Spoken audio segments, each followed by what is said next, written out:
here we are. It is our last office hours. The course is essentially done, or very, very, very close to it, other than 3 chapters this week. We have no tech guide to do, just chapters 11, 12, and 13 this week. They're a little smaller, I think, than some of the other chapters we've dealt with.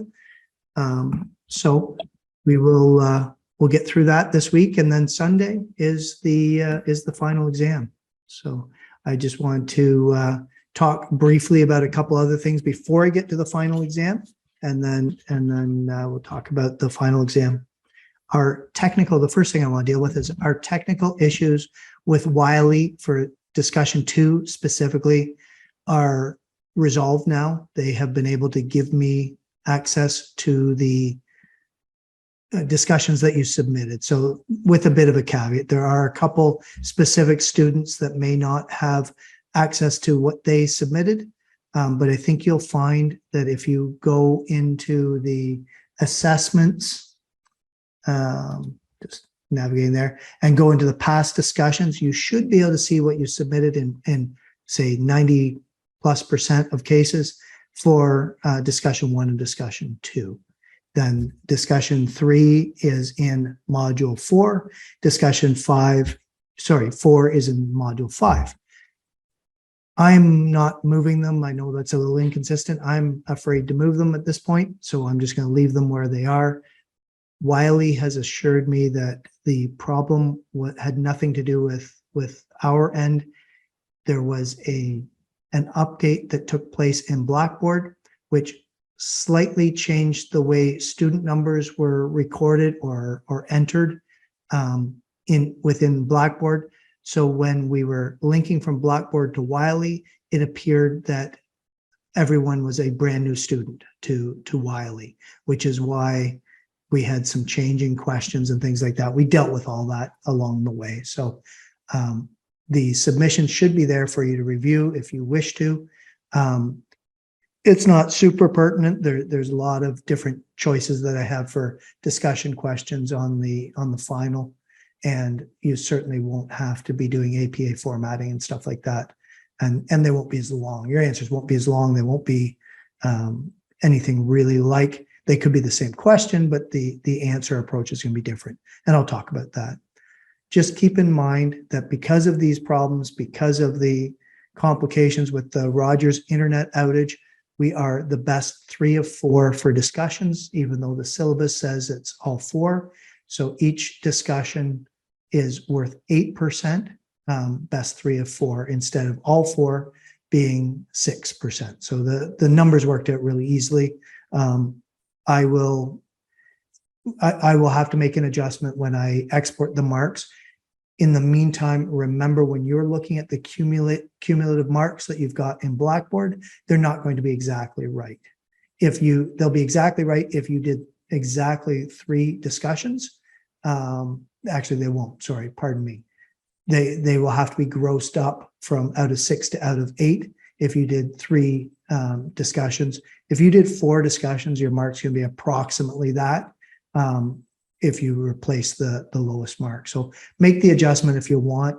If you're on a really fine line of passing or getting a 65 or getting an 80 or whatever, I would suggest doing the math to understand exactly what it is that you need to do in order to be successful. I think that is all that I wanted to say about the discussions. Any questions? Any questions about the past, like discussions and things like that? Marks. Every mark is entered. For me, anyways, I don't think I've seen an email from Jordan saying that he's completed marking the discussions. Last time I looked, he had not, but that was probably close to 24 hours ago at this point. So there may be some people that don't have discussion 4 marked. Yeah, you're going to need to calculate your marks yourself. And the reason is Blackboard's just not that smart. So everything in Blackboard is in for the right amount of marks with the exception of the discussion. So take your 4 discussion marks out, subtract that from your total, and then you're going to take your 3 best marks and you're going to multiply them by 8/6. because you're going to have to gross them up to being out of 8, not out of 6. Okay.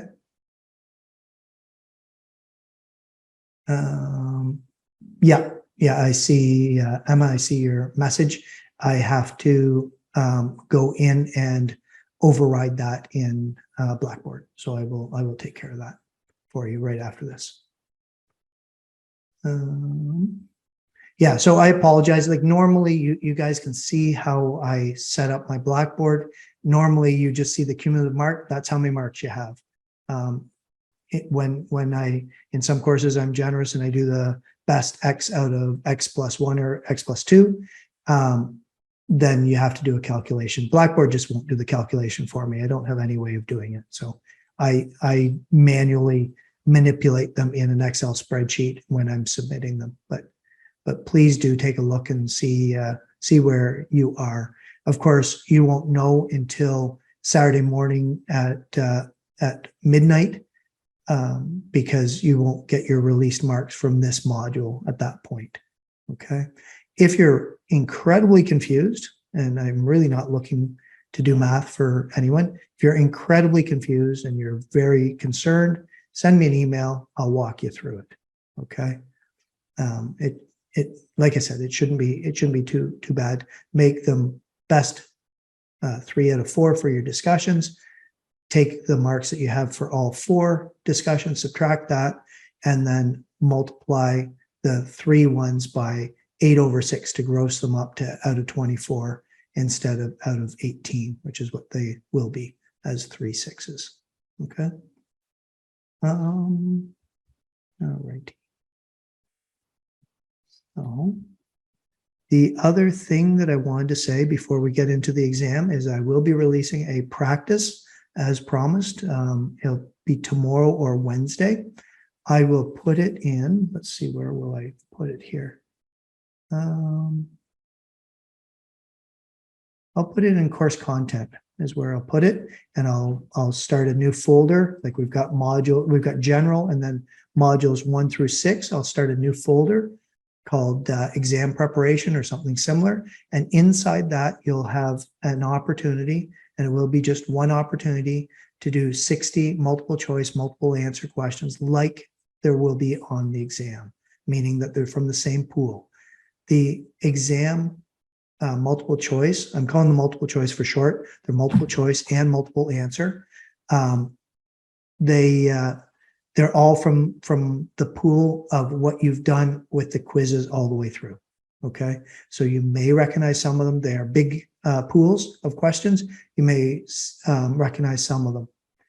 My advice in preparation for the exam is do not rely on being able to search through your textbook with keyword searching just because, sorry, having desk issues here. Just because you may run out of time. Do read through all the chapters, do a proper study process, make sure you understand, and then try that 60 question quiz, I'll call it, so that you can see if there's a specific area or areas that you're a little weak on that you may want to review further. We've got a decent amount of material here, 400-ish pages, something like that. And we've rammed through it in 6 weeks. So this is, it's a lot. We're moving at twice the pace of a normal winter or fall course. But to properly prepare so that you can get through the multiple choice in a good time with good confidence, you're going to want to study the chapters. Okay. Yeah, we don't have a midterm to compare to. We don't have anything like that. The final's worth 25%, I believe. I think I keep checking that every single time we have an office hours, but I'll check it again. Final exam is worth 25%. So there's quite a few of you that by the time we get done this module, you're going to be in the 70 or more out of 75. Like there's some really, really excellent marks there. And then there's some people that are maybe within 10 marks of that. And then there's a bunch of people that are going to struggle to pass this course. So preparation is going to be key. If you do not prepare and have some knowledge yourself, as opposed to just relying on keyword searching the text, you are likely to run out of time. So I'll use that as a segue to the exam itself.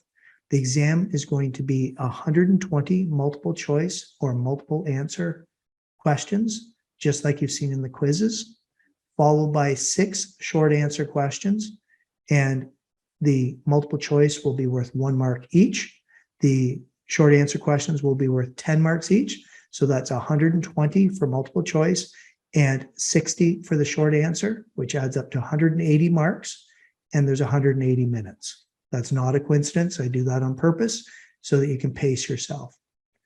My suggestion is that you get to the point where you're good enough with the material that you're getting through your multiple choice in about an hour and a half, leaving you an hour and a half for those 6 questions. They take longer typically than, if you're going at a mark a minute, which is the average pace, 10 minutes may not be quite enough to get those short answers out of the way if you have to think about them. Now, to help that, I'm not looking for essay answers. In fact, I prefer that you do them in point form. So when it's a 10-mark question on one of my exams, I'm looking for 5 solid, legitimate points. That's full marks. The exception to that is if the question itself says list 6 or list 4 or describe 7 or whatever the number is, then you have to do what the question asks, obviously. But other than that, if it asks you to talk about Porter's forces, or let's say a specific force of Porter's, then you want to make 5 points to get 10 marks, okay? If you take the shotgun approach and you give me 7 or 8 points in the hopes that 5 of them are right, I will mark and I will instruct Jordan to mark the first 5, okay? We will not, you can't just throw darts at the board and hope that they land accurately. If you start saying things that are not true, you will lose marks for that. I think that's fair. General caution I want to share with you, and I've said this before too, and especially in light of our Rogers outage that we experienced this term, have a backup plan, okay? I cannot do a thing for you if your internet goes out in the middle of the exam, okay? That is up to you to take steps. So if that means having a second internet available, having a friend's house that you can retreat to very quickly, if that means that you have to go out in public to a Tim Hortons or a public Wi-Fi, if that means you have to use data on your phone or on your parents' phones or a friend's phone or whatever, then that's what you have to do, okay? We are not as a university responsible for your internet connection. You are responsible for that. I see the, I'll get to you in 1 second, Emma. I see your hand there. I see the question, are we allowed to reference our notes during practices and quizzes?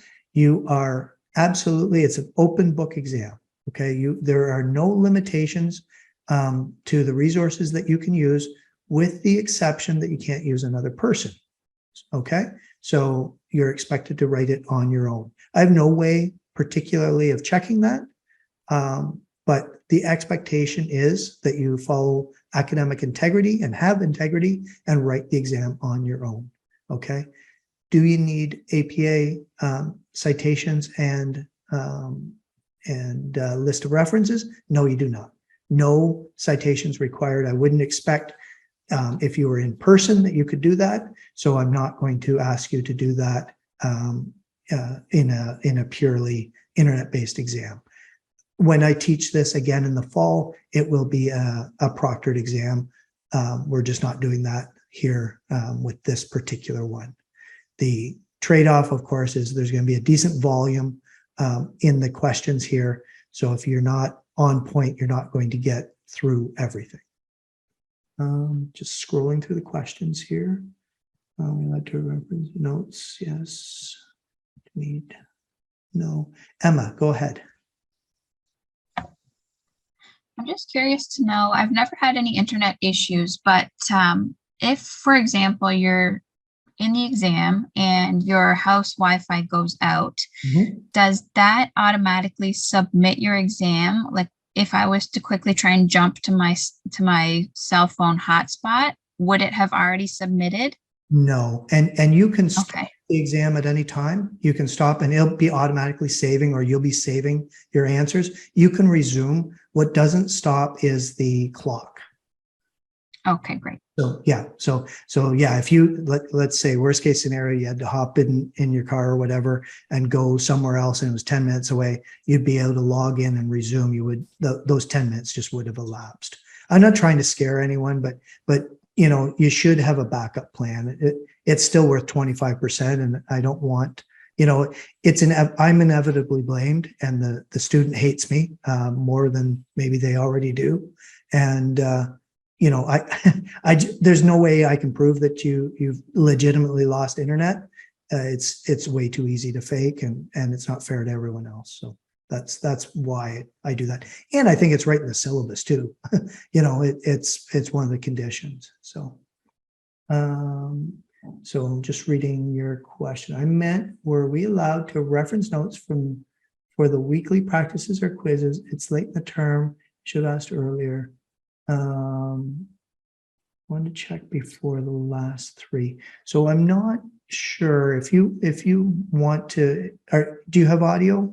Can you jump on with audio? Yeah, hi. Hi there. Yeah, go ahead. Expand on your question if you would, please.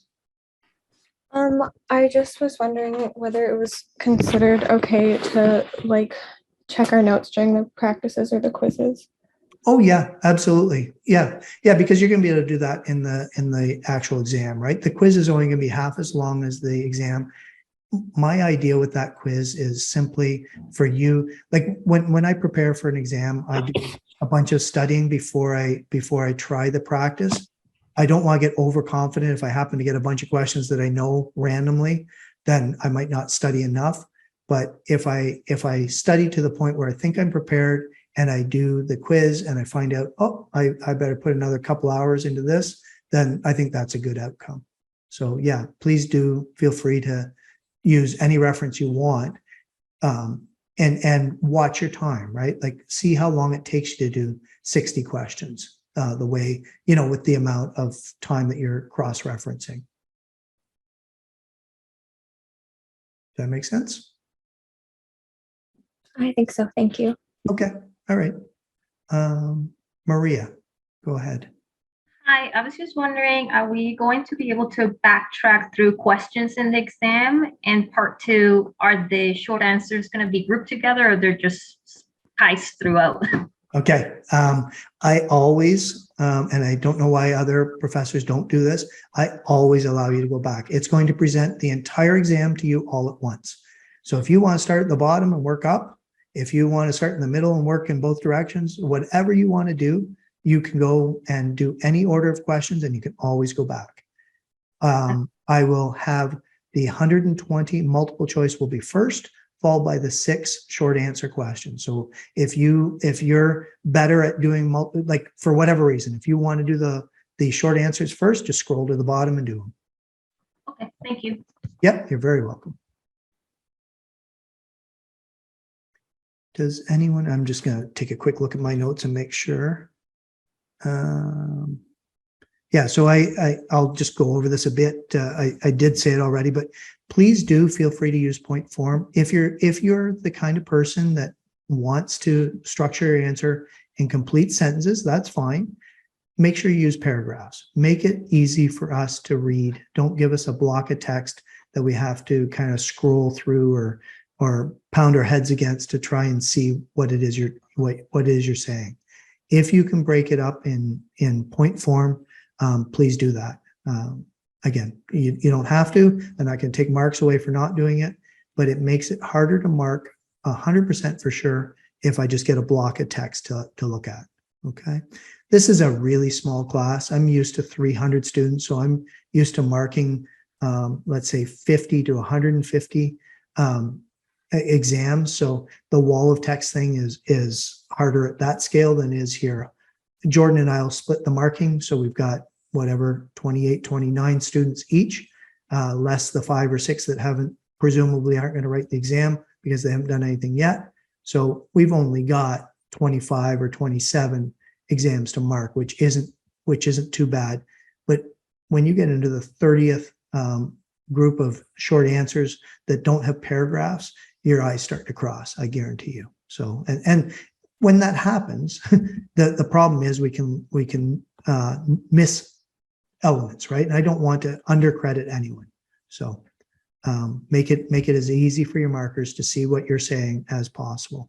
Don't worry about spelling and such. I mean, do the best you can, please, but we're not looking, the idea is that you're under pressure here. You're spewing out your answers as best you can. If you have the time to polish them a bit, do, but don't worry too much if you're finding that you've got spelling mistakes. As long as I understand what you're saying, you're going to get marks for it in an exam environment. I think that is, I think that's it that I wanted to say. Yeah. Does anyone have any further questions? Emma, go ahead. Sorry if this is making you repeat yourself, but That's this all right. is on Blackboard or there's a Wiley link for this exam? So it'll be through Blackboard, but you'll end up in Wiley. Okay, great. Just like everything else. So I'll host it in Wiley. We'll mark it in Wiley. But so that's a great point that I did not cover. I'm just going to go back to my course content. What I will do is there will be, like, on the side menu within the course in Blackboard, we've got things like syllabus, Wiley plus course resources, course content, assessments, and so forth.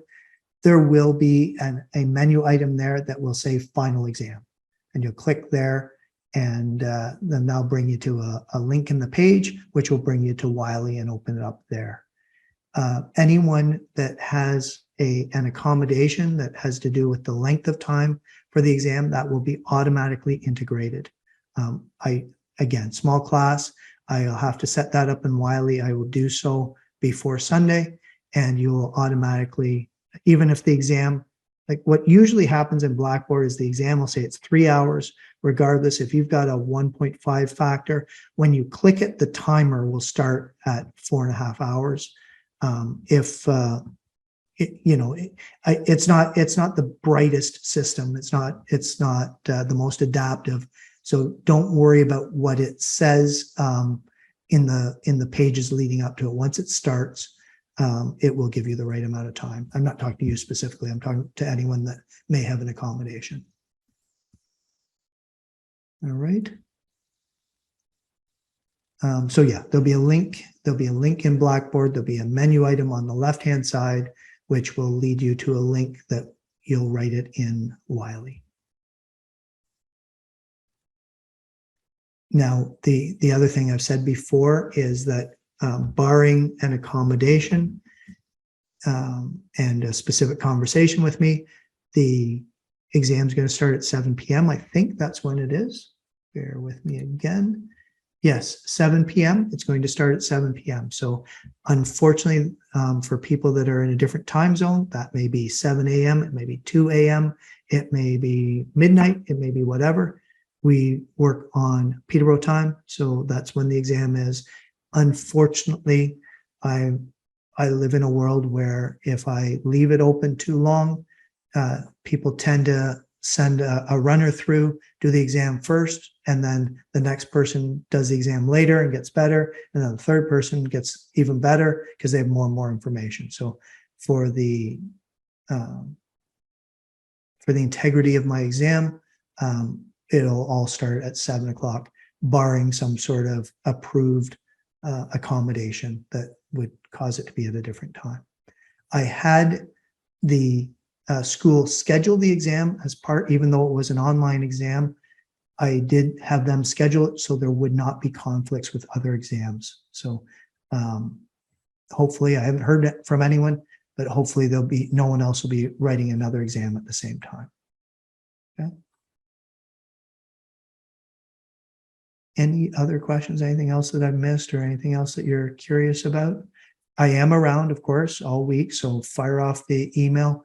Same advice as always. Don't wait until Sunday afternoon or evening. I'm actually traveling on Sunday. I will be stationary by the time you guys start, but I'm fortunate enough that I'm going away on vacation, starting on Monday morning very early.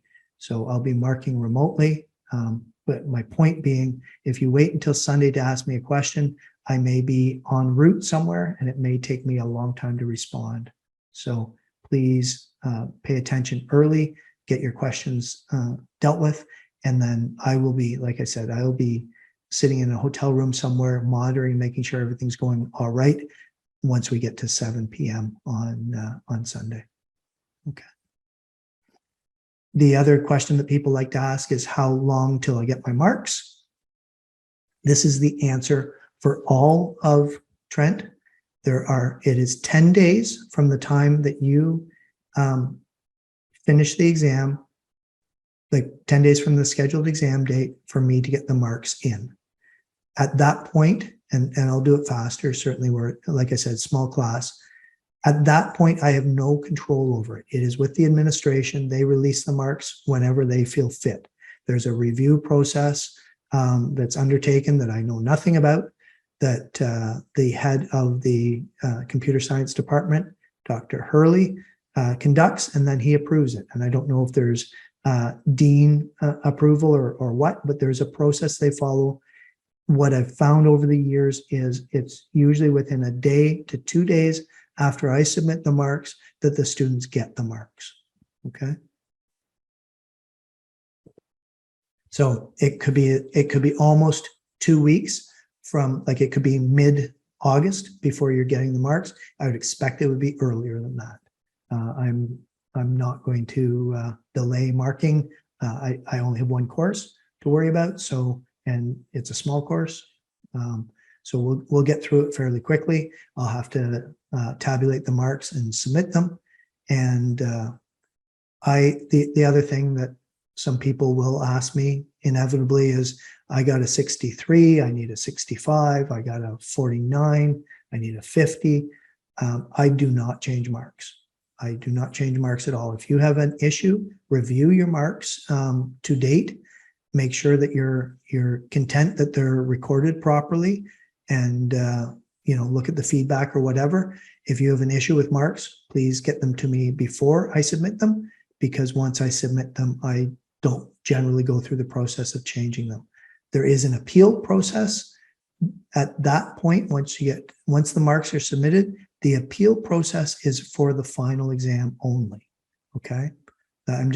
If this is new to you, or if no one's ever told you this, this is how it works here. There's a fee to appeal the final exam, because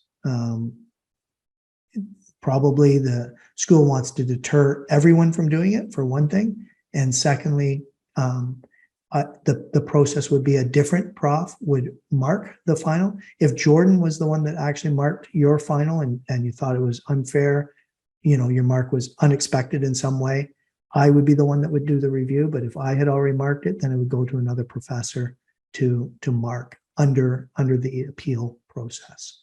Okay, so those are things to talk to an academic advisor about. You can send me an email. I will not be changing marks. I'll tell you what the process is. I'll repeat this in an email if need be. But yeah, because you got, like, do some overkill. If you need 65 for this course and you're coming in close, spend some time studying. Get the mark that you need. You should be able to attain it. Make sure you get all your quizzes done this week and all your practices and everything. Get all the marks you can. Okay. It's a little late in the term if you're concerned about marks at this point. And almost inevitably, when someone asks me about their marks, they didn't get what they wanted, I look at their record and they didn't do a lot of the work, or they in this case, there's no assignments, but they skipped an assignment, or they didn't do this, or they were late and got penalized, or whatever. So again, I don't think that's anyone here that's coming to the office hours every week that's going to be in that situation, but I don't arbitrarily, regardless of pleading emails, change marks arbitrarily for no legitimate reason. Okay. If you don't have any further questions, feel free to get on with your evening. Thank you for attending. Thanks to everyone that's here. I think I've seen you pretty much every single office hours that you could. I'm sure your marks reflect that. I think that we had some challenges this time with our Wiley and our Rogers outage, but I think we got through it pretty well. I think that the exam, if you do the studying that's required for it, it's not going to be any harder than any of the other work that you've done to date. So it's very possible. There's going to be lots of people that have 90 plus in this course. And, that's excellent. That helps the average generally. Okay. So have a good evening. Thanks again for attending, and keep in touch with me this week if you have any further questions, if you need anything from me. Okay. And good luck on the final. Thank you. Take care.